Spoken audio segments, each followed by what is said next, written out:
Stand on the windswept coast of Norway today and look out at the North Sea. Cold, gray, brutal. It's hard to imagine that the people who lived here over 1,000 years ago would go on to reach North America, terrorize the courts of Paris, trade in Constantinople, and found the city of Dublin. Nearly every country in Europe carries a scar or a gift from the Vikings. But rewind 1,200 years, and you'd find scattered farming communities clinging to the edges of fjords, barely noticed by the outside world, strategically irrelevant to anyone. What happened in between? Raids, conquest, and longships that crossed oceans. A people written off as savages who turned out to be explorers, traders, settlers, and lawmakers.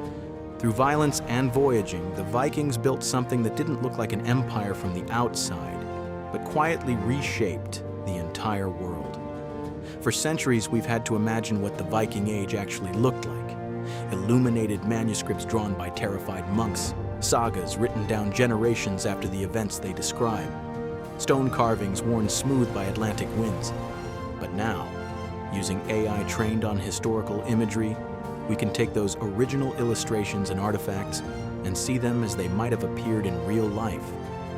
The longships cutting through icy water, the smoke rising from Norse longhouses, the markets of Hedeby alive with traders from 3 continents. You're about to witness over 300 years of history in one video. Sit back and relax as we journey through the incredible story of the most feared, most misunderstood, and most far-reaching civilization of the medieval world. Let's go back to where it all began. The year is around 750 AD. Scandinavia is a land carved by glaciers, defined by water. Norway, Sweden, and Denmark are not countries yet. They're a patchwork of chieftainships, farming communities, and fishing villages. The land is too rocky, too cold, too steep to feed everyone. So from childhood, these people learn to look outward, to the sea. They are not savages. They have laws, poetry, sophisticated metalwork. Their mythology is a rich, violent, and surprisingly philosophical one. A world held together by fate, by the world tree Yggdrasil, by gods who know they will eventually lose at Ragnarok and fight on anyway. That is the Viking worldview in its essence. You know the end is coming. You go forward regardless. And they can build ships, not just any ships. Ships that can cross open ocean and navigate shallow rivers. Ships light enough to be carried over land. Ships so well designed that their fundamental engineering principles still hold today. Then in 793 AD, those ships point south. The date is June 8th, 793 AD. On a small island off the northeast coast of England sits the monastery of Lindisfarne, home to some of the greatest Christian scholarship in Europe. The monks are among the most educated people in the Western world. They illuminate manuscripts, preserve knowledge, live peacefully behind the belief that their God will protect them. They are completely unprepared for what comes out of the North Sea.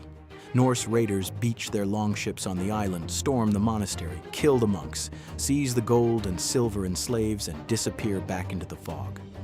The entire raid probably takes a few hours.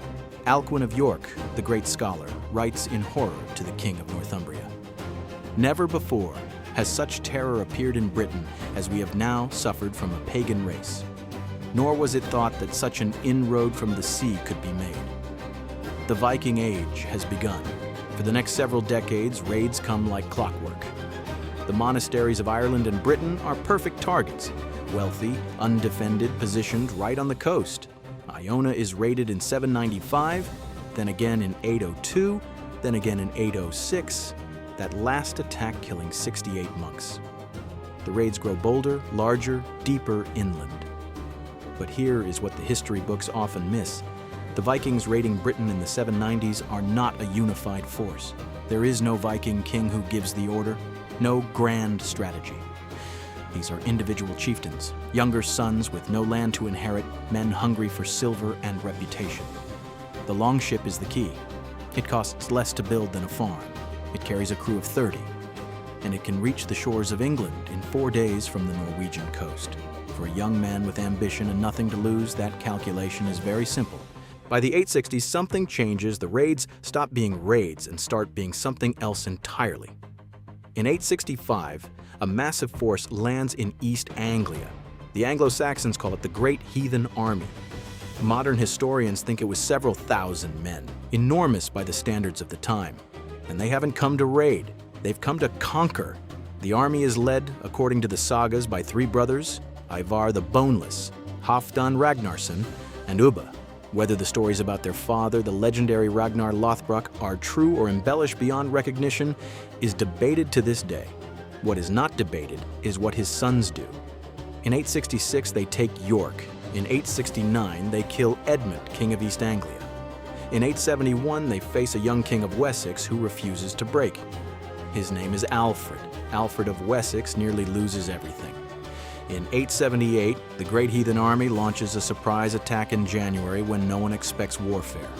Alfred flees into the Somerset marshes with a handful of men. The famous story goes that he hides with a peasant woman who asks him to watch her cakes baking by the fire.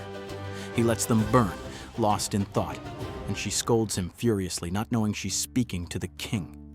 Alfred doesn't stay hidden. He rebuilds his forces in the marshes. He studies Viking tactics. He adapts. At the Battle of Edington in 878, Alfred crushes the Viking army. Their leader, Guthrum, is forced to be baptized as a Christian with Alfred standing as his godfather. It's one of the strangest moments in history. The most feared Viking commander in England, baptized in a Christian church with the king he almost destroyed, standing beside him. England is divided. The north and east becomes the Danelaw, Viking territory governed by Viking law. Wessex in the south remains English. The lines hold roughly for generations. Here is what gets left out of most Viking stories. For every warrior who raided a monastery, there were 10 farmers who stayed home and grew barley. For every longship carrying axes, there were 5 carrying wool and furs and walrus ivory to trade.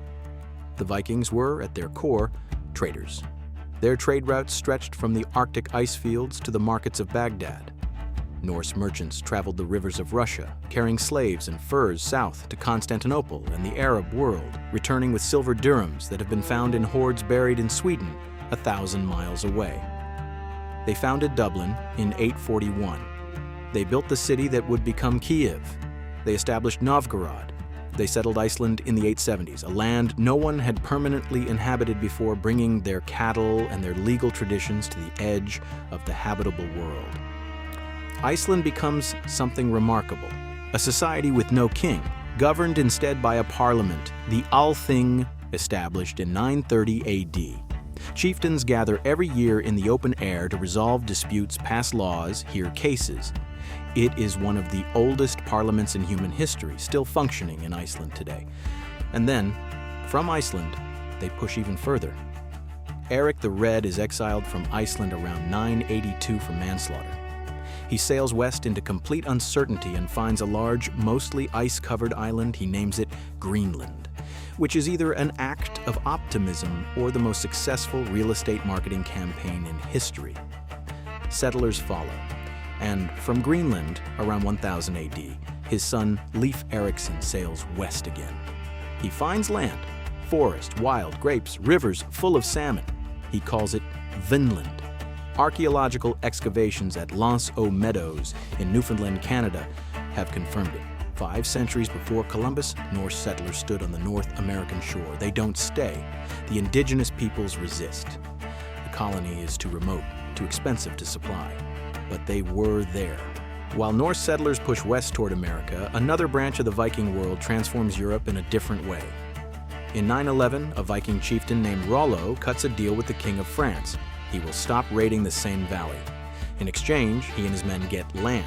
The region is called Normandy, from the Northmen who settled it. Within 3 generations, these descendants of Norse raiders are speaking French, building stone castles and calling themselves Norman. In 1066, one of Rollo's descendants, William, Duke of Normandy, crosses the English Channel. On October 14th at Hastings, he kills the English king and takes the throne of England. William the Conqueror is a Viking's great-great-great-grandson. He doesn't look like a Viking. He speaks French, worships in Roman churches, builds Norman cathedrals. But the chain from those first longships on the Northumbrian coast to the conquest of England is direct. In the same year, 1066, another Viking force tries to take England from the north. King Harald Hardrada of Norway, one of the most formidable warriors of the age, lands in Yorkshire. He has a claim to the English throne, too. King Harold Godwinson marches north and destroys his army at Stamford Bridge. The Viking Age, the age of Norse armies conquering England, ends there in a field in Yorkshire. 3 weeks later, Harold is dead at Hastings, and England has a new king. Not a Viking, exactly, but not entirely not a Viking either. By the late 11th century, the world the Vikings built is transforming beyond recognition. Christianity has swept through Scandinavia. The old gods, Odin, Thor, Freya, Loki, retreat into legend and poetry. The great chieftains become Christian kings who build churches where temples stood. The longships still sail, but they carry merchants and pilgrims as often as they carry warriors. The last Norse king to reign in the old style, to truly live the life that terrified the monks of Lindisfarne, dies at Stamford Bridge in 1066. Harald Hardrada falls with an arrow in his throat, fighting to the end. His saga is the last verse of a very long poem. Denmark, Norway, and Sweden settle into kingdoms that look increasingly like the rest of Christian Europe.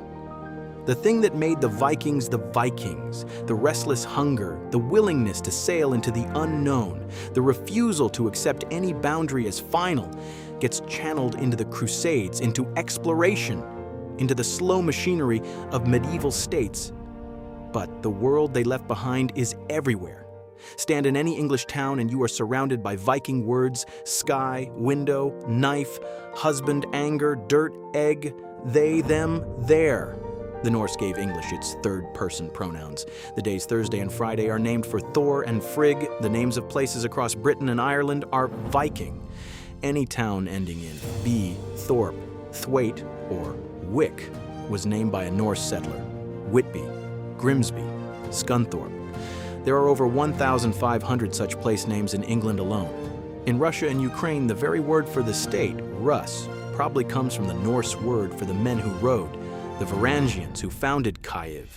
In Ireland, the country's major coastal cities, Dublin, Cork, Limerick, Waterford, were all Viking trading posts. Their legal concepts shaped common law.